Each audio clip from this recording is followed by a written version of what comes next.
Hello, and welcome to That's What I'm Trying to Tell You, the podcast where women from different generations sit down to share their unique perspectives on life, current events, and everything in between. So join us as we navigate through topics with laughter, a little wisdom, and a whole lot of authenticity. So if you live in the Northern Hemisphere, we know that this time of year is the holidays. And when this episode airs, it'll be after Thanksgiving. But as we record, it is about a week before Thanksgiving. And Thanksgiving, of course, it's about being thankful. But it's mostly about the food, ladies. And food is something I know the three of us love. Kat, you are a self-proclaimed foodie. I've been eating my whole life. And I also have thought about going to culinary school a couple times. Mom, you're a great cook. You raised me on good home cooking. So today we're going to talk about some of our favorite holiday foods and food in general. And the floor is open. How do we feel about different cuisines? Different cuisines or just holiday traditions? Yeah, traditions. What did you, I guess I'll say, what did you guys grow up with during the holidays? And what are some of your favorites? Oh, man. Okay, you start, Dee. Okay, you said that and I immediately thought of my mother getting up at like 3:30 or 4 in the morning, the turkey had been sitting out or soaking to thaw, supper was cooked at that time, supper, dinner, I grew up with that. This is on Thanksgiving Day. Thanksgiving morning, yeah, but when she said that, what do you think? I think candied yams and ham and a turkey, collard greens, sweet potato pie. Dressing. We didn't do mashed potatoes. We did candied yams and macaroni and cheese. You people are from the South, so your grandma, my grandma was from Georgia, Atlanta, so that sounds, that's like good. That's soul food, right? Real, a ham hock in your green beans, and then there was a lot, right? An abundance of food, right? Once that smell hits in the morning, like that's like Christmas morning to me, kind of like because Thanksgiving, I will say it's not my favorite holiday. Christmas is that's my main jam. Yeah. But the smell of the house on Thanksgiving for me was like hands down, that's like my favorite smell ever. That caramelized ham and the bread baking or whatever. Yeah. All of that. I like, it's sort of not the actual sit down meal, but it's kind of like, as you were talking about, all that prep that goes into it and the way the house smells, and then like sneaking a little bit of this and that in the day. And then afterwards, the leftovers. That. Great. Also, you said that, Kat. I was thinking about the preparation. Now I'm going back in time, thinking about my mother, but you would start looking at what's going to be on sale, or they have hams. We need to pick that up. My gosh. All the prep. Yes. That went into all the discussion. I've got to that went into the meal. I usually start prepping for Thanksgiving like 2 weeks ahead of time because we are a big gravy family. So over the years, what I've realized is trying to make gravy from the drippings you get from the turkey that you're actually going to eat on Thanksgiving is, I get never nearly enough drippings. Yeah. And then trying to rush around making the gravy then. Who wants to do that? Yeah. So now what I do is I start like 2 weeks ahead of time because I figure I've got to make probably at least 8, maybe 12 cups of broth.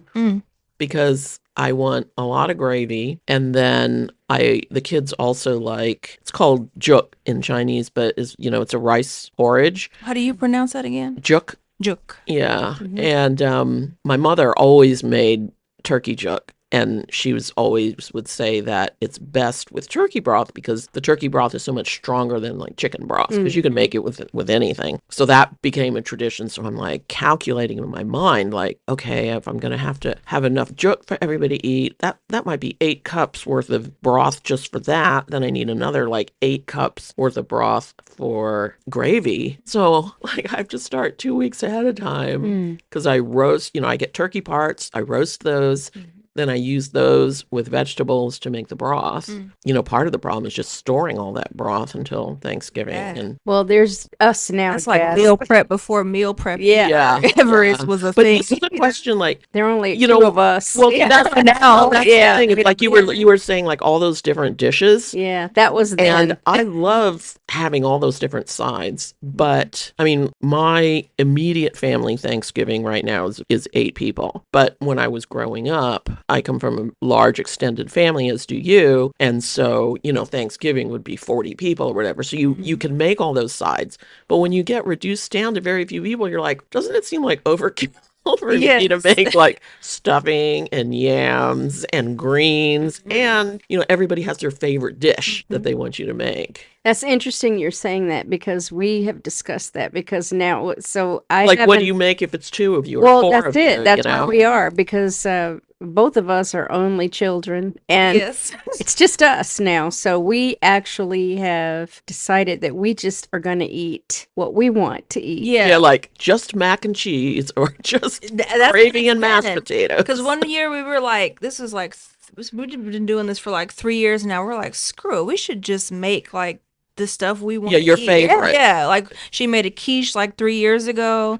Then I made, because I was doing the keto thing, ketogenic diet, trying to keep low carb during the holidays, which is insane. I don't know why you would try, but I tried. So I made like a jalapeno popper kind of dip, cream cheese dip. That was pretty good. Which made me wheeze. Yeah. So that was kind of stressful, but we got. I don't know if it was the dairy. I don't know. I was like, oh God, I can't breathe. That was a separate episode. Yeah, that was hectic. But so after that, so now this year we're like, well, what do we do? Like, it's funny. I brought it up a couple weeks because we're like, with the tariffs and things, now people are going to be shopping more, and then people are off their food stamps and all that, so we don't know what the food situation is like. So I'm like asking her, do you want mac and cheese? Do you want this? And she just, the other day, it made me laugh. She was like, I don't want any of that. I was like, really? I was like, but I thought this is what we do now. We're just going to plan for sides and stuff. She's like, I can't. I'm not doing all that. So it's gotten even. So what are you going to do? So get this. We decided that we're going to do chicken, the meatballs. Oh, yeah, from Trader Joe's. Oh, yeah. Yeah, from Trader Joe's. I'm making gravy. I'm going to do it in the crock pot, almost kind of like a stroganoff type thing. I am going to cook some collard greens if I can find them. And then we're probably going to do like a salad and mashed potatoes. Right? Oh, yeah. You said? Well, you said, because I like yams. And shut down this potatoes like her dad. Yeah. But we're going to make a sweet potato pie. Mm-hmm. I love sweet potato pie. So that's what it's going to be, and I don't have to answer to anybody. Right. No, that's what I mean? You like make whatever you want. Yeah. Like the New Year's, you're supposed to cook black-eyed peas and greens and stuff for good luck, and right. I've stopped doing that too. I mean, I want to, but they're not. It's just us. Yeah, once you get, it's funny, I don't know if it's age or the size of our family, but I'm over tradition and stuff now. Mm-hmm. Like, you have to do this or do it this way. Like, it's all about the intention behind the holiday, right? Not to sound too hipster, but it's Thanksgiving, you give thanks, and if you even had to get McDonald's or something for your meal, true. If you're with a loved one or just in a good place, you can or with yourself and being thankful. Yeah, exactly. It doesn't have to be that big. That's it. Yeah. Like I said, I grew up in a pretty big extended family. And so both my mom and dad came from big families. I'm trying to remember what we did with my dad's family, because I think we actually did 2 Thanksgivings. I know my mom's Thanksgiving was always in the day. It was more like a lunch. And so I guess we went to my dad's side for dinner. But I remember my mom's side the most.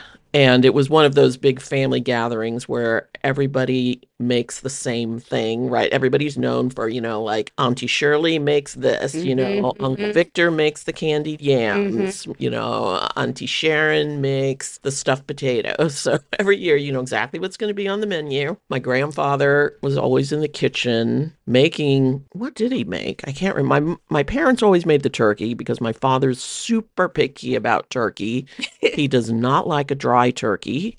So they were always in charge of the turkey. turkey. But one thing that I always remembered we had, which was a little weird, was a bowl of white rice. And I asked my mom once, like, we had the double stuffed potatoes when my aunts would make. We have the candy yams my uncle would make. I was like, why do we always have this one bowl of white rice also? And she said, well, it's because my grandfather, who was born in China, my grandfather cannot eat a meal without white rice. Mm-hmm.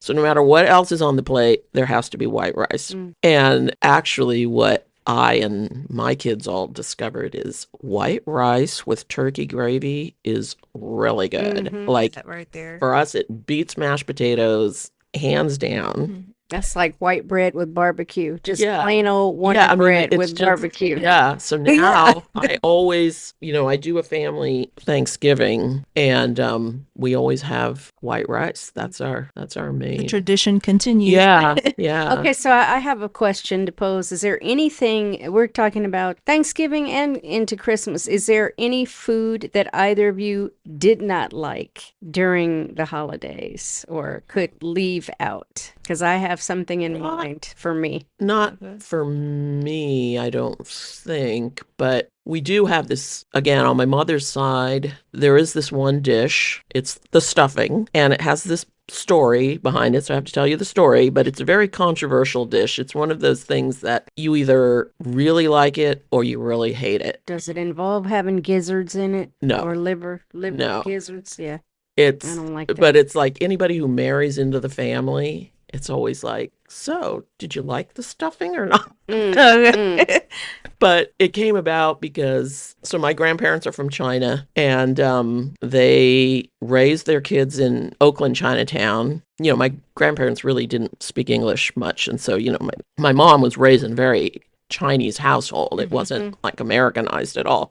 And my mother didn't speak English until she went to kindergarten. So what happened was, all the kids, they would go to school. It was Oakland Chinatown School, but still, like there were some non-Chinese people there, and the teachers, I guess, were often not Chinese. So they would hear about Thanksgiving, and they heard about this thing called stuffing that white people would eat. And so they came home to my grandmother once and they said, well, we want to have, like an American Thanksgiving meal. And so my grandmother was like, well, what is that? And so they said, well, you have a turkey and you have potatoes and then you have this thing called stuffing. And she didn't know what it was. And they just said, well, it's like meat and vegetables and bread. And so my grandmother was like, okay, she was a really good cook. So she chopped up Chinese sausage and she chopped up cilantro and green onions and water chestnuts and like the Chinese black mushrooms. And then she only knew about like Wonder Bread. So then she took Wonder Bread and she put it in there and she mixed it all up and she goes, well, what am I supposed to do with it now? And they said, well, they didn't know. They were kids. So my grandma was like, oh, okay, well, it looks kind of like dough. So then she just made it into patties and then she fried it in a frying pan. Like a patty. Stuffing patty. So we would have these weird looking patty things, and that was we called it Chinese stuffing. That's Wow, and that stayed. And it, I mean, quite to this resourceful on their day, part. Yeah. now my aunt took over once my grandmother passed. My aunt took over making the stuffing. She does not make it as well as my grandmother. Sorry, Auntie. But she did she did write up the recipe and everything. And so then one year, I guess, I was making the traditional stuffing for my family. And I really personally like the Chinese stuffing. My brother hates it, but I really like it. And I thought, what about if I modernized Chinese stuffing and made basically cooked it like American stuffing, but just used all the Chinese ingredients. And so I tried that a couple of years ago, except for I didn't use Wonder Bread because that's really gross. But I used just like, the country white bread and dried the cubes and all that like you do for American stuffing. But, instead of sausage and the flavor profile of American stuffing, I used the lap chung Chinese sausage and, cilantro and green onions and all of that. and it is fantastic. Wow, now you got me wanting to try it. Really, with some It- gravy over the top. Yeah, it is really good. So I'm really happy. Like everybody likes that now. So That's, yeah. And can I ask, That's do you what we put do. your stuffing in the turkey or do you cook it on the side? I cook it on the side. Okay, we do Yeah, that too. yeah. It's like putting I it don't in like the that. turkey kind of makes it mushier. Very and mushy. It's hard to get that turkey cook. I mean, like you risk food poisoning everybody. Yeah. Um, I didn't even think about I don't that. like You're that. right. yeah. So And I like a crispy edge on Yeah. the baked stuffing. Oh It's yeah, really yeah, good. absolutely. Yeah. In fact, actually what I've started doing with the turkey, because we don't do the whole like turkey sitting there on the table and everybody's looking at it kind of thing. We started out spatchcocking the turkey Oh yeah. to cook it more easily. And then I thought, you know what? Forget this whole managing, trying to maneuver a 14-pound turkey. I just now get turkey breasts and turkey thighs because that's really the only part I we was going to eat, say honey baked ham makes a fine you know? turkey. And then, yeah, I And love ham. honey baked ham. My Trader mom Joe's has always does like a ham and a Mhm. turkey, but now I just do the turkey parts, Yeah. and it is so much easier. all you because- need, less waste too. Yeah, I mean, trying to wrestle that turkey and like The I only said, good thing about that is, I'm sorry I interrupted you, is saving the parts. It makes a wonderful broth or a soup well, see, I make my after. broth ahead of time, Mm-hmm. so I'm okay with that. But it's like my dad taught me how to cook a turkey because, like I said, he's super picky about his turkey, which involves a lot of rotating of the turkey. Mm-hmm. And have you ever tried rotating a 20-pound turkey constantly? Yeah. Burn yourself. It is a pain in the butt. Mm-hmm. So turkey parts, it's excellent. So much easier. So much easier. But to your question, Dee, I don't like a fruit cake. I don't like any Mhm. kind of ambrosia, nothing. That was Don't one of put my fruit- answers. Oh, I don't okay. like fruitcake. Yeah. And they used to come from Birmingham, Alabama. Go ahead. Yeah, no, that's what I was gonna say. So we have. I don't like oyster dressing either. And I Well, don't what like is- wait a anything with minute. gizzards in it. You I can- don't Yeah, I like don't like- liver. I don't- I don't like that flavor. No. I don't like gizzards either. My mother made me Oyster eat liver. dressing. That sounds. It's Yeah. something that either you It's do or you dressing don't. with oysters in it. Chopped up in it. Yeah. not We very used to have a joke fruit cake. Our family got so big that it was impractical to buy gifts for everybody. So we do like a what do they call it? That gift exchange, like you put numbers in and the presents are all in the middle, and by number you get to choose, and then you can steal from other people. And some of the gifts are real, and sometimes somebody puts ridiculous thing in there. But we had a fruit cake that kept making the rounds for several years and kept going in there. That's just telling My somebody you don't parents like 'em. love the fruitcake. Oh, my mother loves fruit cake. Yeah. Yeah. That's a generational thing. Yeah, Yeah, it is. it's that Yeah. candied fruit. I just Yeah, I don't like that. not a That's nasty. And a cake, like you give me a cake, like don't piss on my head and tell me it's raining. Like right. I'll Right. put fruit in my cake. That's Like a pound cake. yeah, that's why I don't like fruit pies, like cherry pie, blueberry pie. Oh, you don't like that Mm-mm, either. Me either. blackberry really? pie. Only Get me banana pudding, a Yeah. sweet potato Apple pie. pie. Interesting. I love a cake. fruit I pie. can't. I can't. I mean, I'll eat it. I'll choke it down. Like if it's good, eat with some vanilla ice cream, a la mode. But Wow. Apple Oh, pie, interesting. key lime Some pie. people really hate cooked fruit. I know Yeah. that. I just don't. I don't know. That's not my for me. palate. Yeah. I don't. Interesting. But you're talking to somebody. I hate all melons. They make me gag. I Oh yeah, can't. my son is like like them. that too. Really? Yeah. Wow. Yeah. Yeah. Couldn't get her Interesting. to eat a melon when she was growing Okay. up. Yeah, Matt does not like. He The doesn't. texture. And he basically doesn't like raw fruit. That's interesting. So Interesting. You know, when I was a kid, I couldn't. Applesauce made me gag, but now I can eat it. I don't buy it. Like I never buy raisins. Yeah.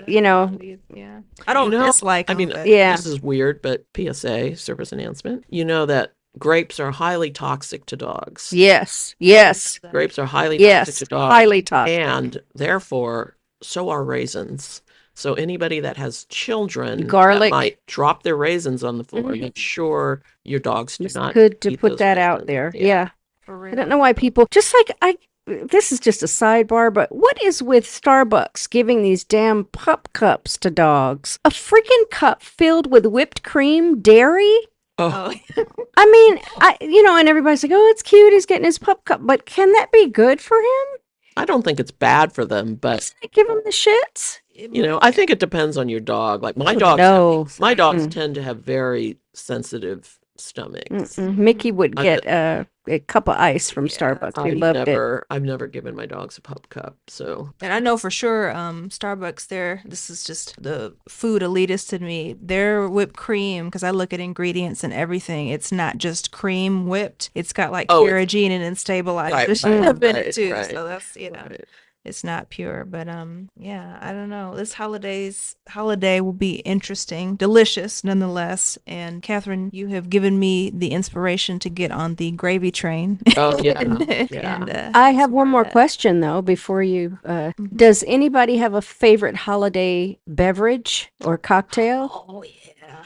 I never really make cocktails or beverages, but I mean, I get these food magazines and I do look at some of the recipes and it does sound very good, like these different kind of punchy things you can make and just add the alcohol or whatever. What's your answer, Jay? Eggnog. Oh, do you make your own eggnog? I do not. I made it one time in college with my roommates, and it was pretty good actually. It would put the liquor in it and all that. But here lately, the older version of me is settling for the Almond Breeze dairy-free eggnog. Okay. So that works for me, and I don't put any liquor in it. I think. Yeah, I do remember my mom having that at holidays, and it was kind of this. I mean, it was one of those things when I was a kid. I kind of liked it. It was kind of weird. Like I couldn't drink a lot of it because it was so thick. Oh yeah. But I like brandy. I like the flavor profile of it. Delicious. The spices, the holiday. So this time of year is just. It is. Anything awesome. with something warm and. Me, I'm like, now I just said that. I'm like, well, why does it just have to be this time? I get traditions and stuff with family, but why couldn't you have it anytime? Any time of year, right? Yeah. The foodies in us would say that eat it whenever you want to. So anyway, you guys, happy holidays. This will be our last episode of the year. So we just want to say enjoy wherever you're celebrating and share the Twitty Pod with those you love who are close to you or far away this year. And we'll be back January 3rd with new episodes and back to our normal schedule. Happy holidays. Hey everyone, and thanks for tuning in to another episode. If you enjoyed what you heard, please follow, comment, and reach out on our socials. Also, leave us a review on Apple Podcasts or wherever you get your podcasts. If you resonated with anything in the episode, be it products or topics, make sure to check the show notes for additional information, or shoot us an email if you like. See you next time.